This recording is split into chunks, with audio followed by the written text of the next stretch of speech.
Untuk generator DC ini kita bisa lihat dulu bagiannya ya, bagian generatornya.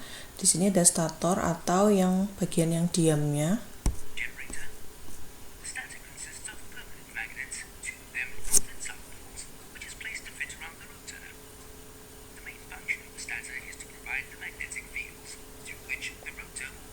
Kemudian di sini ada magnet yang menghasilkan tadi ya, medan magnet. Kemudian armaturnya ini, kumparannya dapat berupa loop, coil atau susunan beberapa coil. Susunan beberapa kumparan.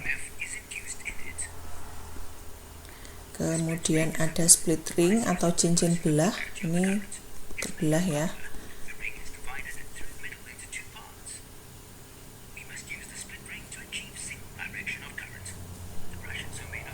Di antaranya kemudian diberikan sikat karbon yang mengumpulkan atau menyalurkan nanti arus induksi yang dihasilkan dari split ring ini ke rangkaian luar. Nah, rangkaian luar ini dipasangi oleh galvanometer. Galvanometer ini nanti yang akan menunjukkan ke kita bagaimana arah arusnya gitu ya. Nah, di sini kita ingin arah arusnya ini seperti ini, terus konstan.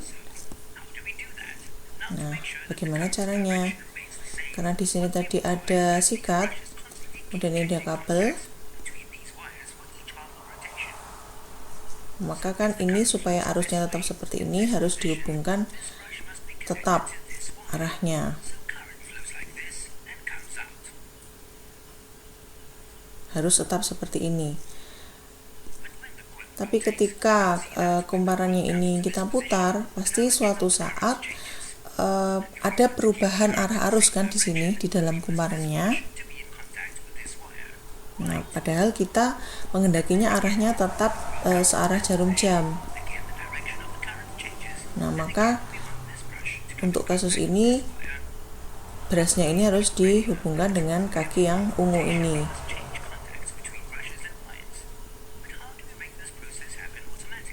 Nah, bagaimana caranya supaya terjadi secara otomatis? Nah, kita berikan ini tadi cincin belah di situ.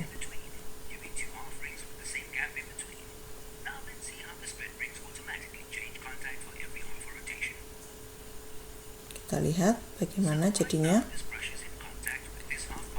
Nah, ini sudah diberi warna yang berbeda ya, ungu tua dan ungu muda atau nila dan ungu. Nah, yang ini dihubungkan ke sini, kemudian yang warna ungu ini sama dengan yang di sini, yang ini warna nilanya sama dengan di sini atau pink ini ke brush yang kanan. Saat diputar, ini arah arusnya ya, panah putih ini.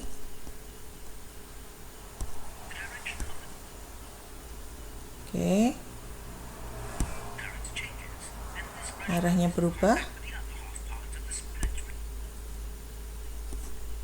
Karena ini berhubungan dengan ini atau dihubungkan dengan cincin belah ini, maka ketika berubah arah pun arahnya akan kembali brushnya ini akan tetap berhubungan dengan lengan yang searah, sesuai arah yang kita kehendaki tadi kan, arahnya seperti ini, melewati ini harus ke atas. Nah, karena ini harus ke atas, berarti kan tadi harus dihubungkan dengan lengan kumparan atau ujung kumparan yang sedang arah arusnya bergerak ke sana atau ke atas ini kan. Dengan bantuan split ring tadi, arah arusnya bisa tetap dipertahankan. Nah, seperti ini. Yang ini juga posisi seperti ini, dia arah arusnya tetap bisa searah karena ini mengenai brushnya, cincinnya ini.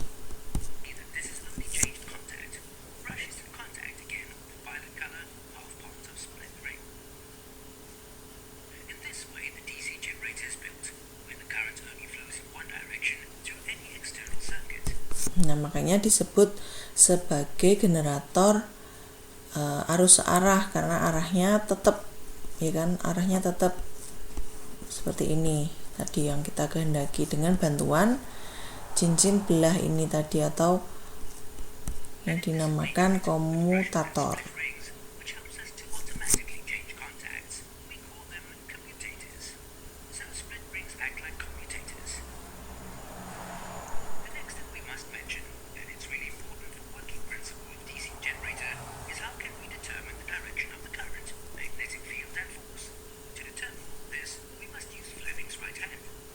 Ini tadi yang digunakan untuk menentukan arahnya ya. Kan pas ini AB, misalkan ini AB bergerak naik. Kemudian yang pas putaran di sini dia bergerak turun. Ini naik, ini turun.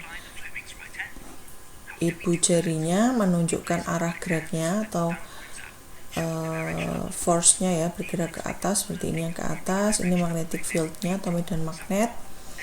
Kemudian yang jari tengah ini adalah current-nya atau arusnya, arah arusnya.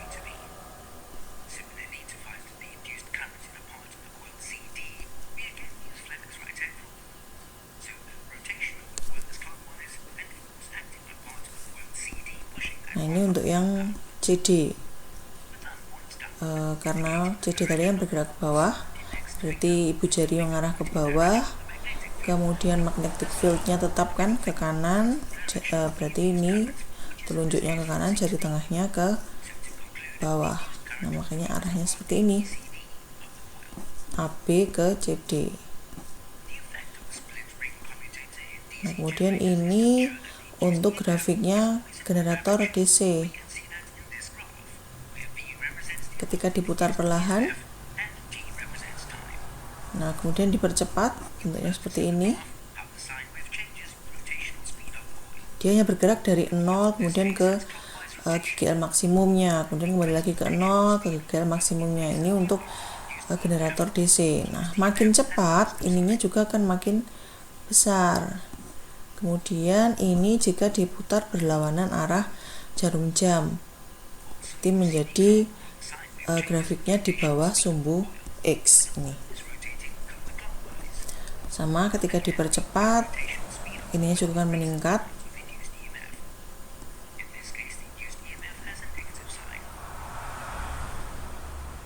Dan makin cepat lagi, ini juga akan makin besar. Sebelumnya kita lihat terlebih dahulu bagian-bagian dari generator AC. Ada apa saja? Di sini ada armatur. Armatur ini kumparan yang berbentuk persegi seperti ini, persegi panjang. Kemudian ada alat pemutarnya. Di sini untuk memutar kumparannya atau armaturnya. Selanjutnya ada medan magnet yang dihasilkan oleh ini dua kutub magnet yang saling berdekatan. Kemudian di sini ada cincin geser S1 dan S2. Di sini bisa dilihat yang S1 ini disambungkan ke kumparan AB, sedangkan yang ini yang cincin geser kedua ini dihubungkan dengan yang CD tadi, armatur bagian CD. Jadi di sini cincinnya ini dihubungkan dengan kumparannya tadi masing-masing. Kaki yang satu ke S1, kaki yang kedua ke S2.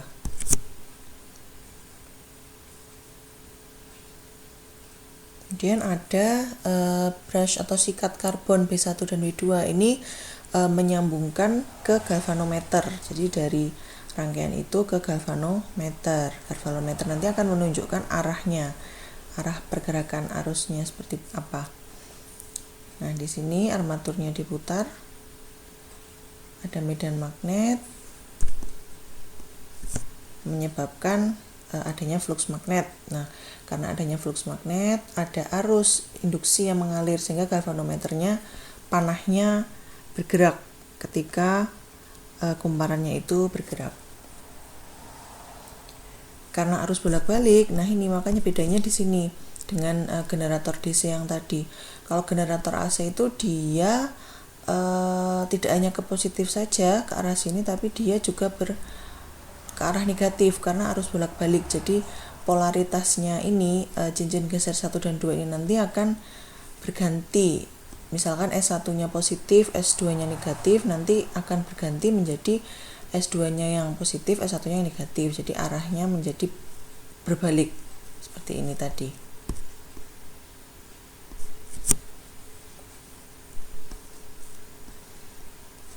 Nah, makanya namanya alternating current atau arus bolak-balik. Nah, sekarang menentukan arah arus induksinya. Di sini posisi awalnya adalah vertikal, AB di atas, CD di bawah, dan pada posisi ini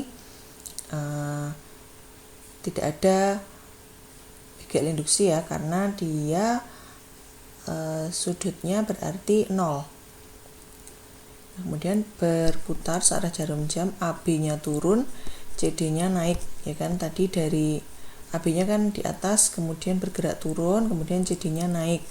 Nah, ini menunjukkan sebagai F-nya, atau kalau kemarin kita pakai aturan tangan kanan Fleming itu ibu jarinya menyatakan arah pergerakan dari konduktor kan. Nah, ini kumparan ini adalah sebagai konduktornya. Jadi nanti kalau dia bergerak turun, maka ibu jarinya juga kita arahkan turun. Kemudian yang arah medan magnet ini ditunjukkan oleh ibu jari. Kemudian nanti jari tengahnya itu adalah arah arusnya kemana.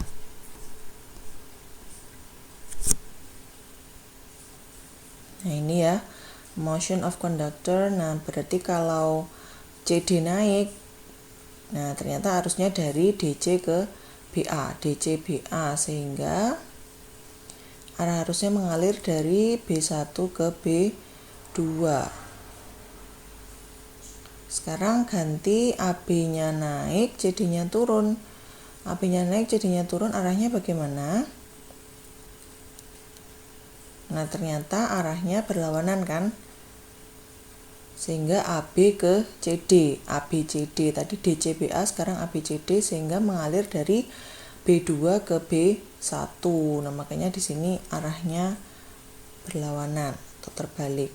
Nah, kalau diteruskan, dipercepat adalah seperti berikut ini. Kemudian sekarang grafiknya seperti apa kalau alternating current atau arus bolak-balik. Pada posisi awal atau T sama dengan 0, ini dia vertikal. Saat vertikal tadi kan tidak ada GGL induksinya atau arus induksinya tidak muncul saat pertama. No change in magnetic flux, ya kan? Tidak ada perubahan magnetik pas posisi awal yang pertama atau T sama dengan 0 saat belum mulai berputar. Nah, setelah diputar baru itu muncul makin besar hingga mencapai maksimumnya saat posisi armaturnya atau kumparannya itu horizontal. Dia mencapai induksi maksimum atau perubahan magnetik fluxnya paling besar.